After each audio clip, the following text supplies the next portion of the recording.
J'ai un investisseur immobilier qui m'a contacté il y a de cela 6 mois et avec qui nous travaillons actuellement. Je l'accompagne dans le processus d'acquisition des biens immobiliers parce qu'il aimerait se bâtir un patrimoine immobilier. Alors, lorsque je lui ai posé la question de savoir pourquoi est-ce qu'il n'avait pas encore acquis de biens immobiliers, il m'a fait part du fait qu'il avait essayé, il avait trouvé un petit appartement qu'il voulait acquérir. Tout s'était bien passé jusqu'alors. Il avait obtenu également un financement de la banque. Mais lorsqu'il est arrivé à la phase notariale, lorsqu'il est allé chez le notaire et qu'il était question d'apposer sa signature sur le contrat, il a reçu un refus du notaire. Le notaire a refusé de mener à bout ce processus d'acquisition. Pourquoi est-ce que le notaire a refusé? Nous en parlons dans cette vidéo. La suite, juste après les génériques.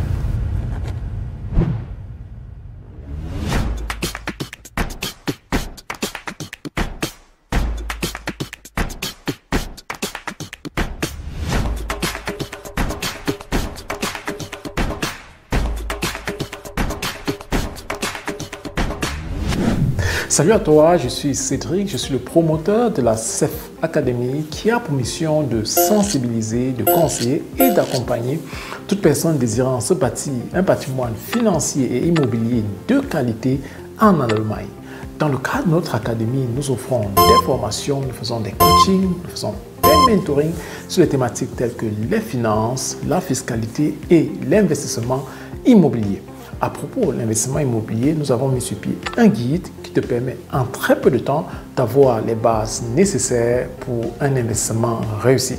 Tu trouveras dans la barre de description ou alors en commentaire un lien pour le télécharger gratuitement. Nous t'offrons également une première séance d'entretien gratuite. Dépêche-toi donc afin d'en profiter.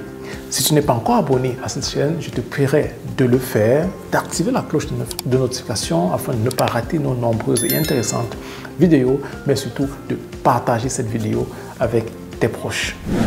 Revenons sur notre thématique du jour qui concerne cet investisseur avec qui nous travaillons aujourd'hui, mais qui n'avait pas pu jusqu'alors, par le passé, acquérir son premier bien immobilier. Alors, il avait cherché un bien lorsqu'il a, il faut rappeler, il est encore tout jeune, il a fini avec ses études, il a trouvé un boulot, il remplissait comme ça déjà les conditions pour pouvoir investir dans l'immobilier. Et il s'est lancé, il a cherché un appartement, un tout petit appartement dans la ville de Hamm. C'est une ville qui se trouve dans le NRW en Allemagne. Pour ceux qui résident en Allemagne, ça se trouve dans le NRW. Alors, il a donc trouvé un tout petit appartement de 50 000 euros, il me l'a dit, et a voulu donc comme ça acquérir, se lancer dans l'immobilier, dans l'investissement déjà avec ce premier appartement. Donc, l'appartement qu'il a vu, il a visité, c'était OK parce qu'il faut dire que lorsque tu vas acquérir un bien immobilier, après que tu remplis les conditions de base, à savoir tu travailles, tu as un revenu de salaire, tu as un titre de séjour qui va avec, tu es crédible, alors tu vas donc chercher le bien qui va avec en fonction de ta stratégie, en fonction de ce que tu vas atteindre, ce que lui il a fait, il a trouvé un bien, il a visité le bien, c'était OK, il s'est rendu à la banque et sa banque a validé le financement, lui a dit que ce n'était pas un souci, on le financerait. Et alors il s'est donc accordé avec le vendeur et il était question donc d'aller chez le notaire pour apposer sa signature. Parce que ce que tu dois savoir, en Allemagne, comme dans un certain nombre d'autres pays, seul un contrat comme ça, authentifié par un notaire avec la signature du vendeur et de l'acheteur est autorisé et est reconnu. Donc, lorsque ce n'est pas le cas, lorsque tu ne l'as pas fait auprès d'un notaire avec le vendeur, alors le passage, le changement de propriétaire n'est pas validé, n'est pas valide. Donc, ça veut dire que dans le titre foncier que tu auras, tu n'auras pas ton nom, ça ne viendra en tous les cas pas du cadastre allemand parce que ça n'aurait pas été validé, le contrat d'achat n'aura pas été validé par un notaire. Donc, lui se trouvait dans cette étape-là. Il s'était rendu chez un notaire et tout s'était bien passé jusqu'ici. Il avait reçu comme ça un exemplaire du contrat d'achat qu'il avait parcouru, c'était OK. Et il fallait donc aller chez le notaire pour apposer la signature. Il s'est donc rendu et chez le notaire avec le vendeur. Et il a été très surpris lorsque le notaire lui a dit que ce n'était pas possible, il ne pouvait pas continuer le processus d'acquisition du bien immobilier. Alors qu'est-ce qui s'était passé? Je vais te le dire très rapidement. Cet investisseur immobilier, dont je vais naturellement pas citer le nom ici, avait voulu acheter le bien en espèces. Je tiens à préciser que par le passé, c'était possible. Il avait assez d'argent qu'il avait épargné pendant les 3 premières années pendant lesquelles il travaillait. Il a épargné beaucoup d'argent. Il avait déjà un peu plus de 50 000 € dans son compte. Et il a donc voulu acheter ce bien cash, comme on le dit, et en espèces. Alors, comme je disais aussi tantôt, je tiens à préciser que par le passé, c'était possible, mais depuis 2003, depuis janvier 2003, ce n'est plus possible d'acquérir un bien en espèces. Donc, voilà, là où ça a échoué, là où le notaire lui a fait part du fait que ce n'était pas possible parce que lui voulait payer en espèces. Donc, tu dois savoir que désormais, ce n'est plus possible d'acheter en espèces. Ce que tu peux faire, c'est que si tu as de l'argent, tu vas le mettre dans un compte et tu vas faire un virement. Donc, il est important et demander à tous les notaires dorénavant d'avoir des preuves du virement d'argent. Tu dois avoir une preuve. Et l'idée derrière, alors l'objectif derrière, c'est d'éviter comme ça le blanchiment d'argent. C'est pour réduire au maximum le blanchiment d'argent. Donc voilà, là où ça a échoué avec lui, et je lui ai dit rapidement que c'était de prime abord une mauvaise stratégie, et je vais te le dire comment il aurait pu procéder pour comme ça se bâtir un patrimoine encore considérable, parce que ce que nous on fait aujourd'hui, ce qu'on est en train de faire avec lui, avec les 50 000 € dont il disposait, et non d'acheter un appartement complet cash avec 50 000 €. Donc voilà, donc déjà pour répondre à la question pourquoi le notaire a refusé, donc tu le comprendras, ce n'était pas à cause de la couleur de sa peau, non, c'était parce que cet investisseur voulait acheter cash, mais malheureusement, depuis le début d'année, depuis le 1er janvier 2023, pour le dire exactement, ce n'est plus possible, ce n'est plus autorisé. Tu dois procéder par virement bancaire. Alors, mais comme je disais tantôt également, c'était déjà une très mauvaise chose de procéder ainsi, d'aller acheter cash, comme ça, un appartement à 50 000 €. Alors, qu'est-ce qu'il aurait pu faire?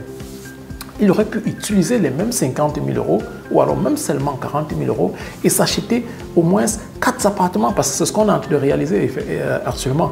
Donc, on est en train de s'acquérir le 3e appartement déjà. Là, en l'espace de 6 mois, on est en train d'acquérir le 3e appartement et avant la fin de l'année, on aura acquis également le 4e appartement. Donc, vous voyez donc que c'est très possible, et on s'est donc servi de cet argent qu'il avait en cash, parce que ce que tu dois savoir également, c'est que lorsque tu vas acquérir un bien immobilier, tu peux t'en servir de l'argent des autres. Et quand je parle d'argent des autres, c'est t'en servir de l'argent de la banque. Tu peux prendre un crédit, tu n'as pas besoin d'avoir peur, pas de peur d'avoir des emprunts, non. Tous ceux qui sont riches là-dehors sont tous des endettés, mais ils sont bâtis un patrimoine grâce à la dette. Donc, tu peux emprunter l'argent. Mais pour le cas de l'investissement immobilier, tu as généralement besoin d'un apport. La banque va généralement te demander ton apport, et cet apport est généralement à peu près de 10%. Ça dépend de banque en banque, mais c'est 10%. Donc, ça veut dire dans son cas, pour venir dans son cas, lui, avec les 40 000 voire 50 000 €, on pouvait prendre des crédits de 100 000 €, parce que pour un apport de 10%, on est dans les 10 000 €. Donc, ça veut dire que si on voulait juste 40 000 €, on aurait pris comme ça, acheter 4 appartements de 100 000 € avec des apports de 10 000 €. Donc, c'est ce qu'on est en train de mettre en place, en train de réaliser actuellement. Donc, au lieu d'un seul appartement qu'il aurait acquis, je sais pourquoi je lui ai d'ailleurs fait part du fait que c'était une chance pour lui que le notaire ait refusé, parce que là, ça n'aurait pas été une bonne affaire pour lui. Aujourd'hui, nous sommes donc en train d'acquérir, et on va acquérir 4 appartements de 100 000 €. Ça tourne autour de 100 000 €. Il y en a de 90, d'autres de 98 000 €.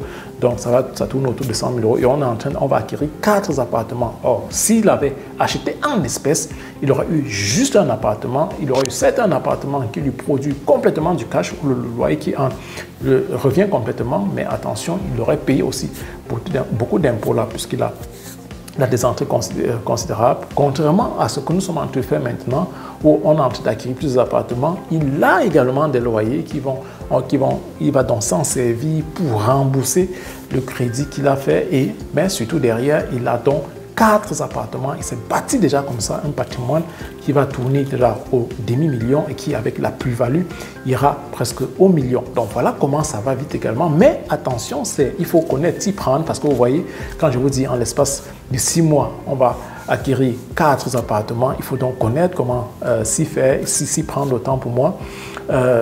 Il faut te laisser accompagner de préférence pour que ça aille plus vite. C'est ce qu'il a compris, c'est ce qu'il est en train de faire.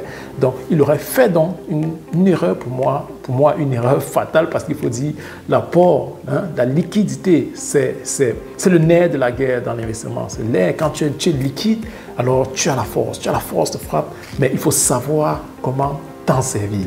Donc, c'était le message que je voulais te passer, de savoir désormais, payer en espèces, c'est plus possible, mais surtout utiliser l'espèce stratégique et utiliser ton argent de façon un peu plus stratégique pour te bâtir un patrimoine et surtout, de préférence, si tu ne connais pas comment procéder, te laisser accompagner parce que tu peux te rebâtir rapidement un très bon patrimoine de qualité en très peu de temps. Voilà, c'était le message que je voulais partager avec toi aujourd'hui dans cette vidéo. C'était Cédric, nous nous retrouvons dans une prochaine vidéo. À très bientôt.